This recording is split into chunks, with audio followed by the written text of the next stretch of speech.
खैरलांजी में नक्सलिज्म की समस्या है। क्या मुख्य कारण आपको लगता है? यहाँ पर खैरलांजी किन किन तहसीलों से घिरी हुई है? कितनी तहसीलें टच करती हैं? तो आपने मैं बोला recall सड़े नहीं कर गले पाई। जीभ में फंगस रहते हैं, तो सड़े गले जीभ को और कोई भी डिकम्पोज कर सकता है क्या? एफ्लाटॉक्सिन क्या होता है? जो कि भारवेली के अलावा बालाघाट में 2 और मैंगनीज खदान होता है। Microbiology is a subject which is similar to medical sciences. जी sir. So, what makes you better than an MBBS doctor? Are you aware about IPR? Balaghat में ओडीओपी क्या है? Good evening ma'am. Good evening sir. बैठो check में। Thank you ma'am. आपका medium क्या था? Hindi medium था। हिंदी में। जी मैम। ओके, तो आप अपना परिचय दीजिए। जी मैम। मैम मेरा नाम चेतना पारधी है। मैं मध्य प्रदेश के बालाघाट जिले से हूँ।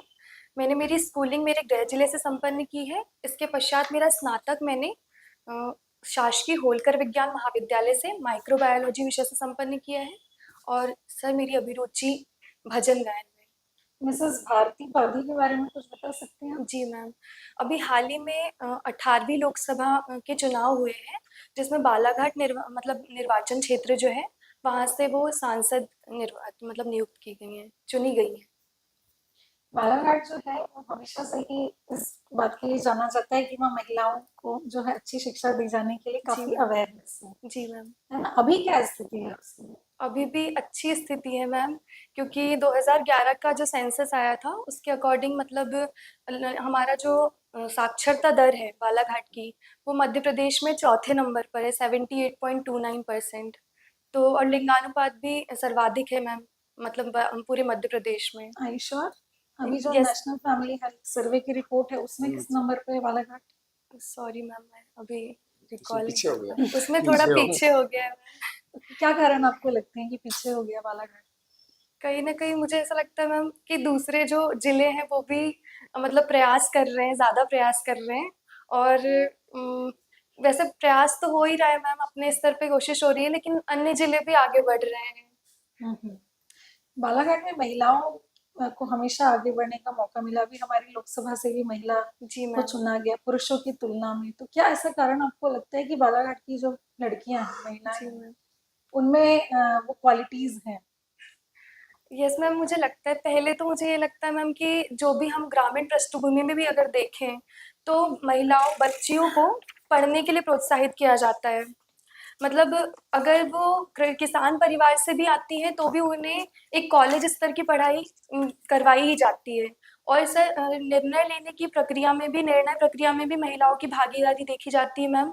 और कहीं न कहीं अवेयरनेस, सोशल अवेयरनेस भी है, और यही कारण मैं समझ आपको नहीं पाती लगता कि महिलाओं के ज्यादा सशक्तिकरण से पुरुषों का बड़ा नुकसान है? हूँ। नो मैम, मुझे ऐसा नहीं लगता है मैम। मुझे ऐसा लगता है मैम कि महिलाओं की स्थिति पहले से ही मतलब कमज़ोर रही है, तो उनको उठाने के लिए किया क्योंकि जा रहा है। महिलाओं की स्थिति जब मजबूत होती है तो जो हमारे भारत देश की संस्कृति की परिवार की अवधारणा होती है वो कहीं ना कहीं कमजोर होती है ना? तो वो आपको नहीं, ऐसा नहीं लगता कि बालाघाट में कुछ ज्यादा ही एम्पावरमेंट है?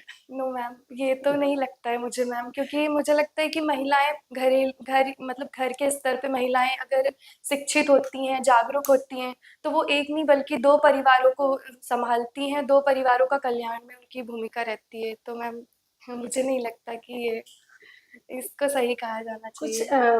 3-4 महिलाओं के नाम बता सकते हैं जिन्होंने शिक्षा के क्षेत्र में बहुत ज्यादा काम किया हो? मैम मतलब बालाघाट से पूरे या फिर भारत देश में? पूरे भारत से? शिक्षा के क्षेत्र में? जी मैम। सबसे पहले तो मतलब देवी अहिल्याबाई होलकर, उन्होंने भी काम किया था इसके लिए। और मैम मैं कुछ समय ले सकती हूँ? पहली महिला शिक्षिका कौन थी? वहां से जी, शुरू करना चाहिए था आपको। सावित्री। श्रीमती, हमारी जो महान समाज सुधारक सुधारक रही हैं, समाज सेविका सावित्री देवी फुले जी। पहली। सावित्रीबाई फुले जी का बालाघाट में ज्यादा इम्पैक्ट रहता है कुछ एक समाज में, है ना? कौन सा समाज है जहाँ सावित्रीबाई फुले को ज्यादा माना जाता है बालाघाट में? सॉरी मैम, मैं अभी याद नहीं कर पा रही हूँ। ओके। मीणा जी को बनाया गया है, जो अभी उज्जैन में पदस्थ थे, जिनका भी स्थानांतरण करके उन्हें बालाघाट में नियुक्ति दी गई है। आप किन से मोटिवेटेड होकर इस सर्विसेज में आना चाहती हैं? On the civil servant. Yes ma'am.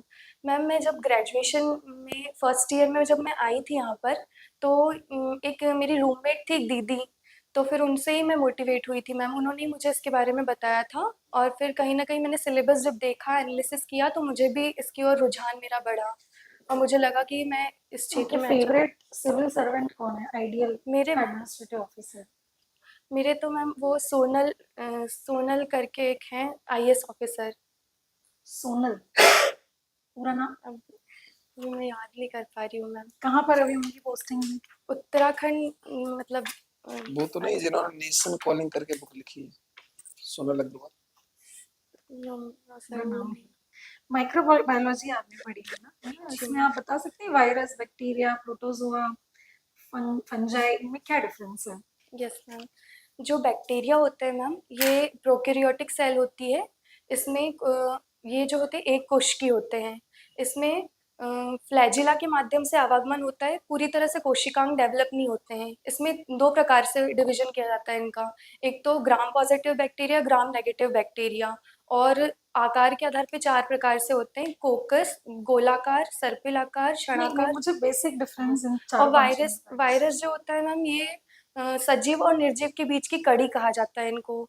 और कवक जो होते हैं, ये किसी भी मृतोपजीवी बोला जाता है इन्हें। ये सड़े गले अपघटित पदार्थों में इनका मतलब देखा जाता है, और इसके एग्जाम्पल यीस्ट है। आपके इस माइक्रोबायोलॉजी का एडमिनिस्ट्रेशन में क्या यूटिलाइजेशन है? Yes ma'am. मैम इसके मैं 2 आयाम देख पाती हूँ मैम। एक तो पहला अप्रत्यक्ष रूप से साइंस बैकग्राउंड है, तो अगर हम साइंस पढ़ते हैं तो हमारी तर्क क्षमता बढ़ती है, एनालिटिकल पावर बढ़ता है। जब हम प्रयोग करते हैं लैबोरेटरीज़ में, तो वहाँ पे एक पेशेंस और एनालिसिस करने की क्षमता भी बढ़ती है मैम। और अगर प्रत्यक्ष रूप से देखूँ तो मतलब माइक्रोबायोलॉजी एक ऐसा विषय है जिसके माध्यम से हम स्वच्छता को लेकर, बीमारियों को लेकर लोगों को अवेयर कर सकते हैं। आपके इस एप्लीकेशन पे सर लोग और सवाल पूछेंगे। अच्छा, virus, thank you virion ma'am. और विरियोइड में अंतर। जी सर। वायरस, विरियन और विरियोइड में अंतर। Sorry sir. अच्छा, अभी आपने मैं बोला रिकॉल सड़े नहीं कर गले पा जीव में फंगस रहते हैं, तो सड़े गले जीव को और कोई भी डिकम्पोज कर सकता है क्या? रही। जीवाणु भी कर सकते हैं सर। दोनों अंतर क्या, जीवाणु और फंगस में अंतर क्या है? जीवाणु जो होते हैं सर, वो ज़रूरी नहीं है कि सड़े गले पदार्थों में ही उत्पन्न हो। ये किसी भी मतलब लिविंग ऑर्गेनिज्म में पाए जा सकते हैं, जैसे हमारी ह्यूमन बॉडी में भी पाए जा सकते हैं। लेकिन जो कवक होते हैं वो बेसिकली सड़े सड़े गले तो तुम्हारी पदार्थों में। बॉडी में फंगस ग्रो नहीं कर सकता नो क्योंकि सर, हम सड़े कर गले हैं। कर सकते हैं सर, लेकिन उसके लिए स्वच्छता, मतलब कि अगर अस्वच्छता है, जैसे कि हमारे सिर में जो रूसी होती है, वो भी अस्वच्छता की वजह से होती है। वो एक प्रकार की फंगस है। अच्छा, एफ्लाटॉक्सिन क्या होता सॉरी है? सर। एफ्लाटॉक्सिन। Sorry sir. अच्छा, आपने पहली एंटीबायोटिक का नाम सुना होगा, जी कौन सर। सी थी? Penicillin sir. पेनिसिलिन। तो उसकी खोज किसके ऊपर की गई थी, किस प्लेट के ऊपर की गई थी?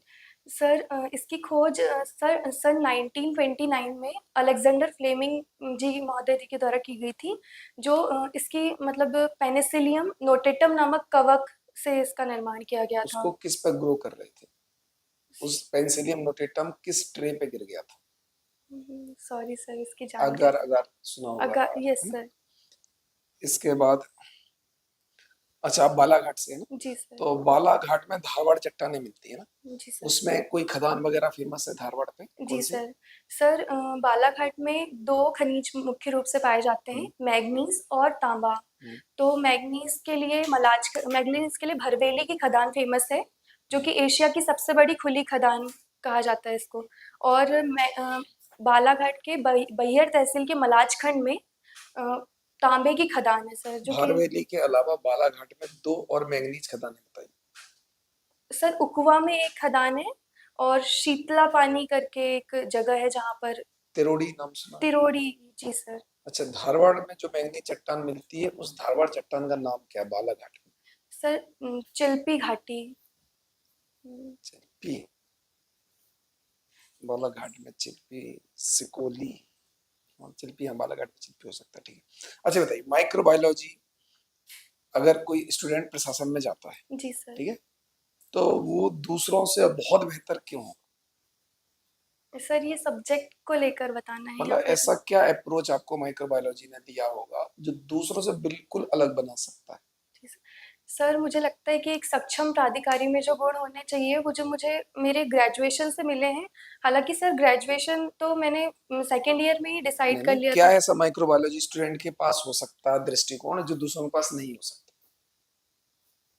सर साइंस बैकग्राउंड होने से एक तर्क क्षमता नहीं, तो साइंस विकसित तो होती मैथ्स है। भी है, बायो भी है, माइक्रोबायोलॉजी में क्या? सर मुझे लगता है कि प्रशासन में आगे चल के हमें जहाँ काम जो भी काम करने को मिलेगा वहाँ पे हम लोगों को लेकर स्वच्छता को लेकर अवेयर कर सकते हैं। जैसे भारत सरकार की योजना चल रही है, स्वच्छ भारत अभियान चल रहा है, और तो इसके लिए अवेयर कर सकते हैं सर। अच्छा, आज के न्यूज़पेपर पर आपने पढ़ा है जी सर। अभी उपराष्ट्रपति जी के खिलाफ किसी प्रस्ताव को लाने की बात हो रही है, जी सर। तो कौन सा प्रस्ताव लाने की बात हो रही है? सर उनको हटाने के लिए प्रस्ताव हाँ, लाने कौन सा वाले हैं। प्रस्ताव? सॉरी सर मैं अच्छा, अभी कौन है हमारे उपराष्ट्रपति जी अभी? जगदीप माननीय उपराष्ट्रपति जी जगदीप धनखड़ जी हैं। हाँ, तो क्या वो राज्यसभा की किसी भी कार्रवाई में वोट दे सकते हैं क्या? अगर सर प्रस्ताव पारित हो जाता है तो नहीं दे सकते, वोट नहीं दे सकते, लेकिन कार्यवाही में भाग ले पाएंगे। नहीं नहीं, जैसे वो प्रस्ताव, कौन सा प्रस्ताव? अविश्वास अगर ये प्रस्ताव। प्रस्ताव नहीं आता तो क्या वो वोट दे सकते हैं? प्रस्ताव नहीं आता तो नहीं दे सकते सर क्यों वोट। वोट नहीं दे सकते? राज्यसभा के वो सभापति हैं, वो चुने नहीं गए हैं, मतलब कि उपराष्ट्रपति होने के नाते ही उन्हें वो पद मिला अच्छा, है। आपने निर्णायक मत का नाम सुना है कि जी अगर सर। टाई हो जाता है तो जो सभापति है जी वो वोट सर। दे सकता है, जी सर। फिर वोट दे सकते हैं? सॉरी सर मैं अभी कंफ्यूज हूँ थोड़ी। अच्छा, मैं अध्ययन करूंगी सर। अभी राष्ट्रपति जी कौन है?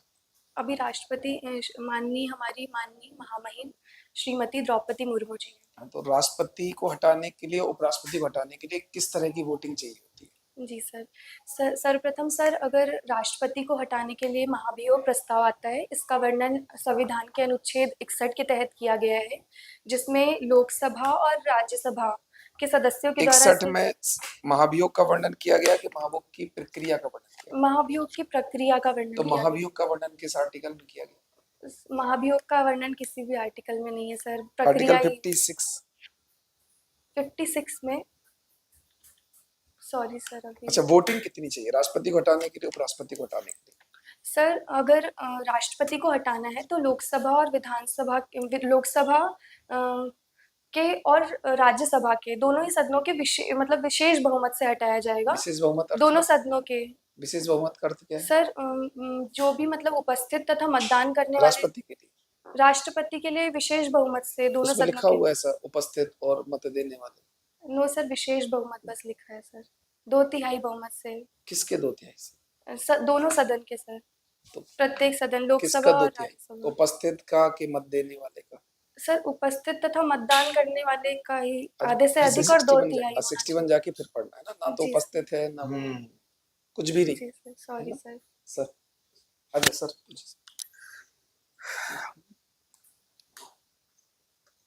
मेरा भी यही क्वेश्चन है आगे कि how this microbiology makes you different from public administrators?